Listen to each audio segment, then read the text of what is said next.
Kejriwal ji jail से छूट गए हैं, ये चीज़ आप लोगों को पता होगा। केजरीवाल छूटे हैं, मनोज सिसोदिया छूटे हैं, सॉरी मनोज सिसोदिया नहीं, मनीष सिसोदिया छूटे हैं और 3-4 और लोग थे जो लगभग 12-14 महीने से जेल में बंद थे और कोर्ट ने उनको क्लीन चिट दे दी है शराब घोटाले के मामले में।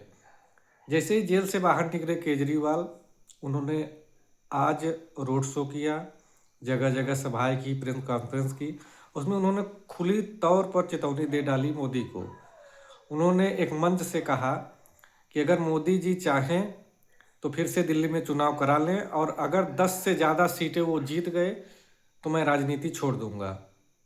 ये कहना है अरविंद केजरीवाल जी का, जो कि 12 महीने 14 महीने से जेल में बंद थे और बाहर आकर उनका इस तरह से बयान देना ये दिखाता है कि जो केजरीवाल 4-5 साल पहले लोगों ने देखा था, वही केजरीवाल फिर से वापस आ गए हैं और उनका कॉन्फिडेंस लेवल देख के लगता है कि वो इस बार, मतलब जैसे लगता है ना किसी को देखकर कि बंदे का कमबैक हो गया है, तो केजरीवाल जी की ये बात सुनकर ऐसा लग रहा है कि केजरीवाल जी का कमबैक हो चुका है और कमबैक होगा। और जिस जिसका कमबैक हुआ है उन्होंने, मतलब बीजेपी को एकदम आड़े हाथों लिया है और एक तरफ कर दिया है। चाहे वो राहुल गांधी को ले लीजिए, राहुल गांधी को कि काफ़ी लोगों ने बदनाम किया था, लेकिन राहुल गांधी ने जिस तरह से अपनी छवि को बनाया है, जितने भी भाजपा के मंत्री नेता विधायक जो भी हैं सब उनसे छुपते फिर रहे हैं कि यार इसके मुंह कौन लगेगा, ये तो पूरी मतलब धागे खोल देता है।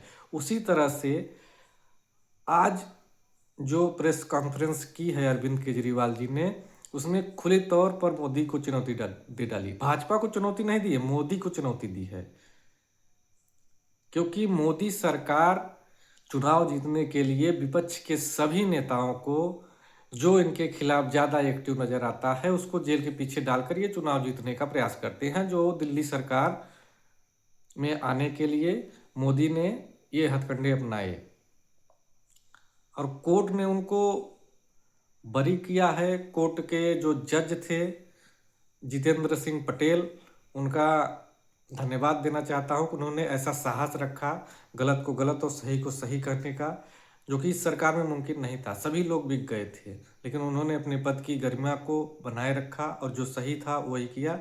और एक बयान और आया मनोज तिवारी का, जो दिल्ली के सांसद भी हैं, उनका बयान आया है कि हम लोग हाई कोर्ट सुप्रीम कोर्ट तक जाएंगे और उनके खिलाफ पुख्ता सबूत हैं और ऐसे घोटालेबाज जो है बच नहीं सकते और हम उनको फिर से घसीटेंगे। अब इनको कौन समझाए कि अगर सबूत ही होता तो केजरीवाल और मनीष सिसोदिया बाहर आ पाते।